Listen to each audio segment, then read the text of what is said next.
وحد الفعل کلمۃ تدل علی معنی فی نفسها حامدا و مصلیا اللہم انا نجعلک فی اول کلامنا ونجعلک فی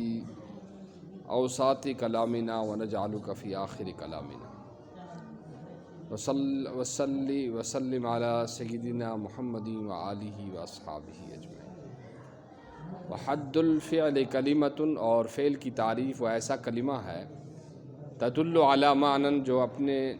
معنی فی نفسہا، جو اپنے معنی پر دلالت کرے، دلالتاً ایسی دلالت، مقترنتاً بزمان ذالک المعنی، جو دلالت اس معنی کے زمانے کے ساتھ ملی ہوئی ہو۔ کہ ضربہ، جیسے کہ ضربہ ہے اس نے مارا، یضرب وہ مارتا ہے، مارے گا، اضرب مار تو۔ وعلامتہ ان یصح الاخبار بہ، اور اس کی علامت یہ ہے کہ صحیح ہو اس کے ذریعے سے خبر دینا، لا عنہ، نہ کہ اس کے متعلق۔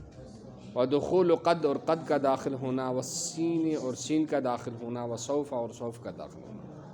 والجزم، اور جزم کا داخل ہونا، والتصریف الی الماضی والمضارع، اور گردانا جانا ماضی اور مضارع کی طرف، وکونہ امرا او نہیا، اور اس کا امر یا نہیں ہونا، واتصال الضمائر البارزۃ المرفوعۃ، اور ملا ہوا ہونا ضمائر بارزہ مرفوعہ کا، نحو ضربت، جیسے کہ ضربت، وتاء التانیث الساکنۃ، اور تاء تانیث ساکنہ کا، نحو ضربت، جیسے کہ ضربت، دیکھو یہاں تاء تانیث ساکنہ ہے، ونون التاکید، اور نون تاکید کا ملا ہوا ہونا، فإن کل ہذہ خواص الفعل، کیونکہ یہ سارے کے سارے فعل کے خواص ہیں، ومعنی الاخبار بہ، اور اس کے ذریعے سے خبر دینے کے معنی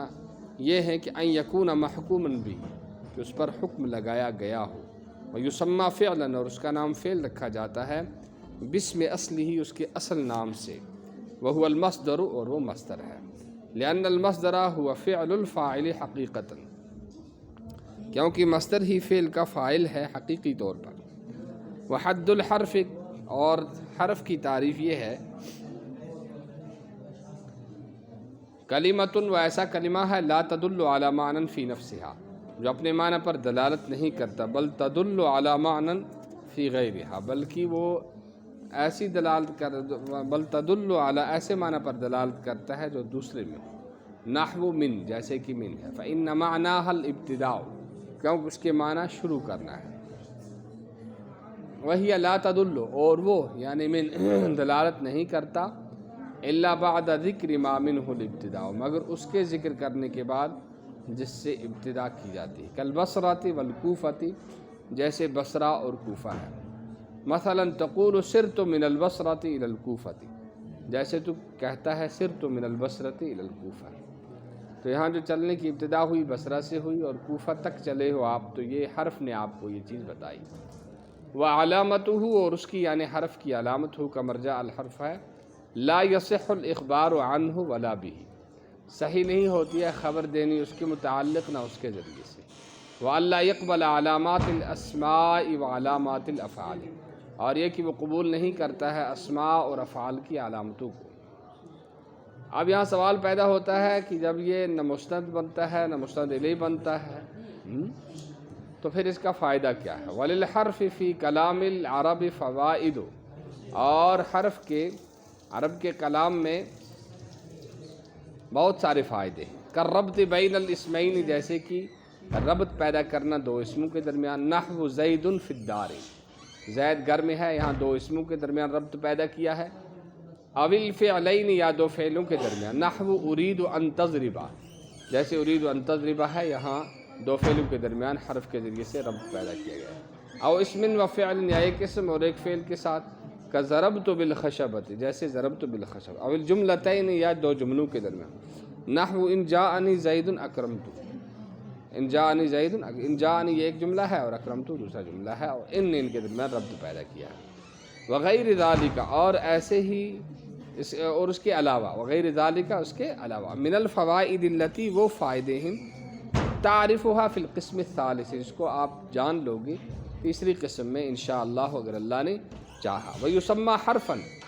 اب اس کا جو ہے کہتے ہیں اس کو، جیسے اسم کے بارے میں کہا کہ اس کا نام اسم کیوں رکھا گیا، اور فعل کے بارے میں کہا کہ فعل کیوں رکھا گیا، اور حرف کے بارے میں کہتے ہیں حرف کا نام حرف کیوں رکھا ہے، لوقوعہ فی الکلام حرفا ای طرفا، اس کے کلام میں کنارے پر واقع ہونے کی وجہ سے، اذ لیس مقصودا بالذات مثل المسند والمسند الیہ، اس لیے کہ وہ مقصود بالذات نہیں ہے، مسند اور مسند الیہ کی طرح۔ فصل الکلام لفظ تضمن کلمتین بالاسناد، کلام ایسا لفظ ہے جو متضمن ہو دو کلموں کو اسناد کے ساتھ، والاسناد نسبت احدى الکلمتین الی الاخرى،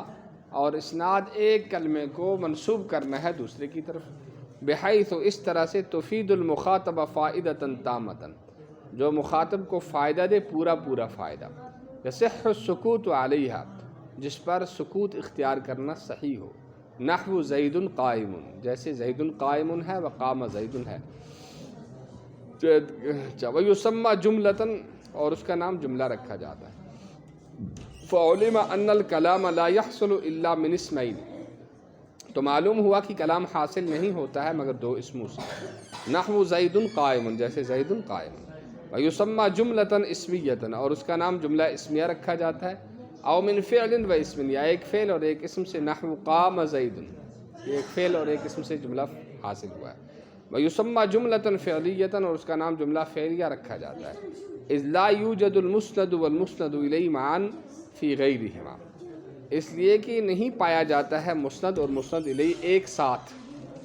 یا اکٹھا ان کے علاوہ میں، ان کے مسند اور مسند الیہ کے علاوہ میں، ولا بد للکلام منہما، اور نہیں ہے کوئی چارہ کلام کے لیے ان کے سوا، کن کے سوا، مسند اور مسند الیہ، فإن قیل،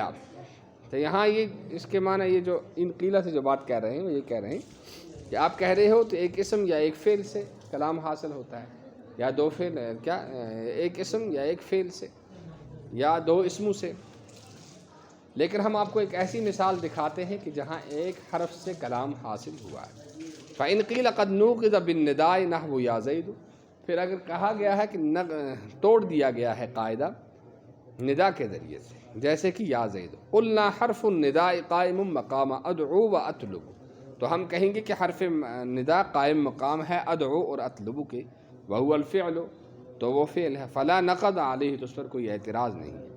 وَإِذْ فَرَغْنَا مِنَ الْمُقَدِّمَةِ،